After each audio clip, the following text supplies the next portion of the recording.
Hello everyone, welcome to Vidya Setu channel. तो यार आज हम बात करने वाले हैं केवीएस और एनवीएस का जो एग्ज़ाम डेट इन्होंने रिलीज़ करा था। समझ नहीं आ रहा है कि क्या हो रहा है। आपका जो 27 28 जो एग्ज़ाम डेट था वो अब एक एक डेट आगे बढ़ चुका है।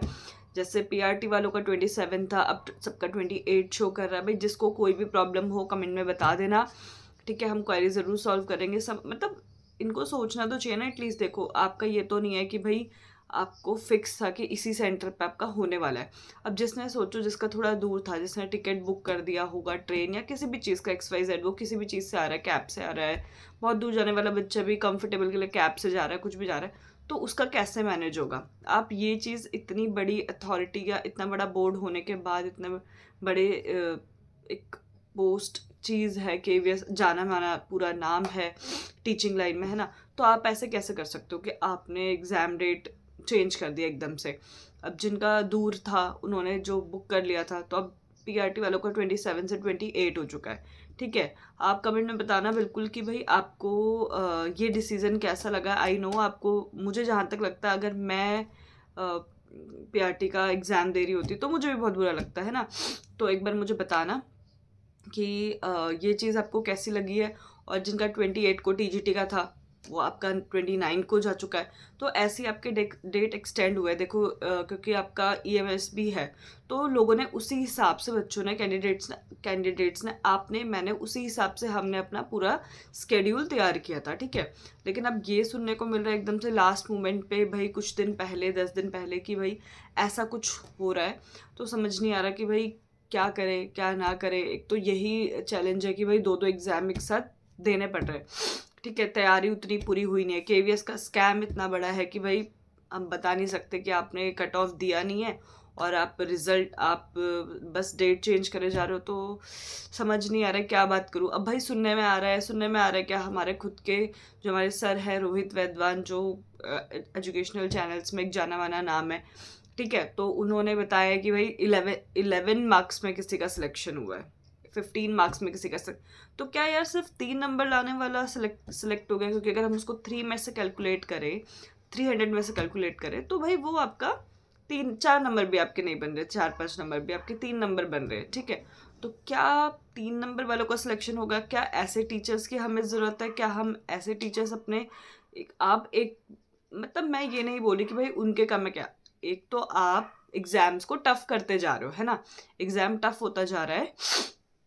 सॉरी गाइस, थोड़ी मेरी तबीयत ठीक नहीं है, कुछ दिनों से बहुत ज़्यादा तबीयत ख़राब है, इसलिए मैं वीडियोस भी उतना नहीं बना पा रही, मैं लाइव भी उतना नहीं आ पा रही, ठीक है। तो क्या आप 3 नंबर वाले कैंडिडेट को, जिसका 11 नंबर है, क्या आप ऐसे को टीचर बना रहे हो और वैसे आप एग्ज़ाम बहुत टफ रख रहे हो?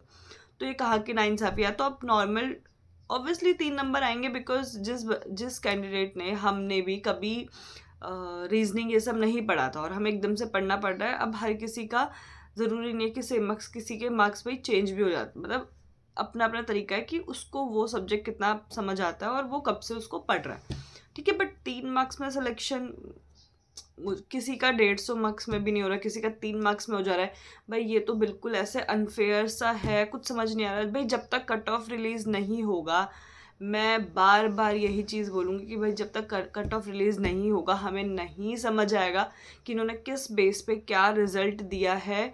आई थिंक इस चीज़ से आप भी एग्री होंगे कि भाई अगर आपका 11 नंबर पे सिलेक्शन हो रहा है, अगर रोहित सर ऐसा बोल रहे हैं, रोहित वैद्वान सर, अध्ययन मंत्रा के जो फाउंडर है, जो सर है, अगर वो ऐसा बोल रहे हैं, तो भाई कुछ ना कुछ तो बात होगा ऑब्वियसली, कि 11 मार्क्स उसके आए हैं बच्चे के, है ना। तो वो झूठ तो बोलेंगे नहीं, बिकॉज उन्होंने बहुत सारे केस भी ऐसे वो करते रहते हैं, लड़ते रहते हैं। तो भाई झूठ उन वो बोले, ये बिल्कुल सही नहीं है, मतलब ये बिल्कुल भी मैं नहीं मान सकती। और भाई व्यूज़ के लिए वो ऐसा करे, तो भाई उनके पास व्यूज़ की भी कमी नहीं है, उनके पास फॉलोअर्स की भी कमी नहीं है, सब्सक्राइबर्स की भी कमी नहीं है। आप हमें बोल सकते हो, बिकॉज बहुत कमेंट आ रहे हैं कि आप व्यूज़ के लिए ऐसा कर रहे हो, आप इसके लिए ऐसा कर रहे हो, वैसे कर रहे हो। इट्स ओके, आप हमें बोल रहे हो, हम मान सकते हैं कि आपका हमारे को बोलना आपके पॉइंट ऑफ व्यू से मे भी करेक्ट हो सकता है। बट रोहित वैद्वान सर ऐसा क्यों करेंगे? उनके पास तो वो कुछ भी बना दे, वो अपने वीडियो में एक छींक भी दे, तो भाई अब उनके आराम से 20 30 हज़ार से ऊपर व्यूज़ चले जाते हैं। तो भाई वो ऐसा क्यों बोलेंगे? तो 11 मार्क्स में किसी का सिलेक्शन हो रहा है, भाई मुझे तो सुन के इतना, मतलब मैं इतना शॉक्ड हूँ कि भाई 11 मार्क्स का यार हम तो 100+ मार्क्स बिना पढ़े ले आए, बिकॉज इतना हमारा, मैं उस बच्चे को या उस कैंडिडेट को कुछ नहीं बोल रही, बट मैं ये अपने जो आपका एजुकेशन सिस्टम है उसका मैं बता रही हूँ कि किस हिसाब से उसने 11 का उस पर सिलेक्शन हुआ है, या क्या उस बच्चे के मार्क्स सच में 11 थे या कम किए गए हैं, आई डोंट नो, कोई कुछ नहीं जानता, ठीक है। बट ऐसा कैसे हो सकता है। और दूसरा कि भाई केवीएस पहले अपना कट ऑफ रिलीज़ नहीं कर रहा, कुछ नहीं कर रहा, ठीक है, जो उसको हमारे को एक ट्रस्ट देना चाहिए कि वो कट ऑफ रिलीज़ करे, वो चीज़ तो हो नहीं रही है। लेकिन डेट्स चेंज हो रही है एग्ज़ाम की, और सोने पे सुहागा हो रहा है कि भाई 27 का एग्ज़ाम आप 28 को कर रहे हो, 28 का 29 को कर रहे हो। भाई जिस बच्चे की मजबूरी है कि भाई अगर वो नहीं जा सकता, या उसने ऑलरेडी टिकट्स बुक करवा चुका है, या जो भी XYZ किसी का कुछ भी रीज़न हो सकता है, हम उसको आइडिया नहीं लगा सकते, ठीक है। आई होप आप ये वीडियो देख रहे हो और आप कमेंट में ज़रूर बताओगे अगर आपको डेट चेंज होने से कोई प्रॉब्लम हुआ है, या जब आपने भी सुना कि भाई 11 मार्क्स से किसी बच्चे का सिलेक्शन हुआ है, तो सोचो जिसका 150, 180, 200 मार्क्स से भी सिलेक्शन नहीं हुआ, चाहे आपका सब्जेक्ट अलग हो, मैथ्स हो, कुछ भी हो, बट स्टिल एक बच्चा 200 मार्क्स लेकर आया लेकिन वो मैथ्स में सिलेक्टेड नहीं है, तो शॉर्ट लिस्टेड नहीं है, तो आप सोचो उसके लिए भाई उसके तो पूरे सालों की मेहनत वेस्ट जा रही है, ठीक है। तो मुझे नहीं समझ आ रहा है कि किस हिसाब से रिज़ल्ट निकाल रहे हैं, इन्होंने किस हिसाब से रिज़ल्ट दिया है। जब तक ये पूरा हमें क्लैरिफिकेशन नहीं देंगे, या ये हमारे लिए शॉर्ट कट ऑफ नहीं निकालेंगे, हमें इसके बारे में आइडिया नहीं होने वाला। हम नॉर्मली बिलीव कर लेंगे, हम कुछ भी मान लेंगे कि कुछ भी हुआ है, कैसे भी हुआ है, हमें नहीं पता चलेगा। और अगर इन्होंने Tier 2 के एग्ज़ाम से पहले कट ऑफ नहीं निकाला और उसके बाद निकाल रहे हैं, तो हम क्या कर लेंगे, हम कुछ नहीं कर पाएंगे उसके बाद, है ना। एग्ज़ाम्स तो हो चुके हैं, अब जिनका Tier 1 क्लियर है और जो Tier 1 दे चुके हैं उनकी तो कोई गलती नहीं है यहाँ पे, ठीक है। सो फ्रेंड्स, पता नहीं, कुछ समझ नहीं आ रहा केवीएस चाहता क्या है या करना क्या चाहता है, बच्चों को किस कंफ्यूजन में रख रहा है, मुझे तो कुछ समझ नहीं आ रहा। और बात ये है कि पूछ रहे थे बच्चे कि मैम केवीएस का क्या डेट एक्सटेंड होगा, तो भाई आप यहीं देख लो कि केवीएस ने ऐसे ही डेट एक्सटेंड कर रहा है, देख लो आप, चाहे उन्होंने एक एक डेट आगे करा है बट चेंजेस तो किए ना। ये चेंजेस होना एग्ज़ाम डेट में कोई नॉर्मल बात नहीं है भाई, कुछ तो रीज़न रहा होगा कि उन्होंने डेट आगे बढ़ाया या कुछ भी किया, और मे बी इससे भी आगे चल जाए, क्योंकि अभी आपका फाइनल एडमिट कार्ड तो आपका आया नहीं है कि भाई आपका सेंटर कौन सा है या क्या है ना। डेट्स तो आ चुकी है, बट कुछ कह नहीं सकते। बहुत बच्चे ये भी पूछे थे मैम EMS का डेट आगे बढ़ सकता है, यार देखो मुझे नहीं लगता कि EMS में कुछ गड़बड़ हुआ है, ठीक है। कट ऑफ भी रिलीज़ हुआ है, आपको प्रॉपर तरीके से आपके मार्क्स के साथ short listed, not short listed उन्होंने मैसेज किया है, तो EMS की तरफ से कुछ गड़बड़ी है नहीं, ठीक है।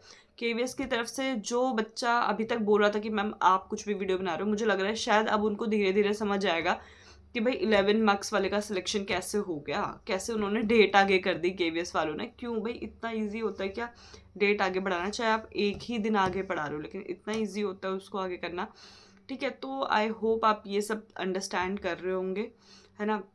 अपना एडमिट कार्ड देख लेना, फिर शायद आपकी डेट आगे बढ़ी है, 27 वालों की 28 हुई है, PRT वालों की देख लेना, बताना कमेंट में कुछ भी प्रॉब्लम होगा तो। That's it for the video. कोई भी हेल्प चाहिए हो, कुछ भी चाहिए हो, कमेंट बॉक्स में ज़रूर लिखना। I hope you like this video. अगर आपको वीडियो पसंद आया हो तो लाइक कर देना, चैनल को सब्सक्राइब कर देना। Thank you so much.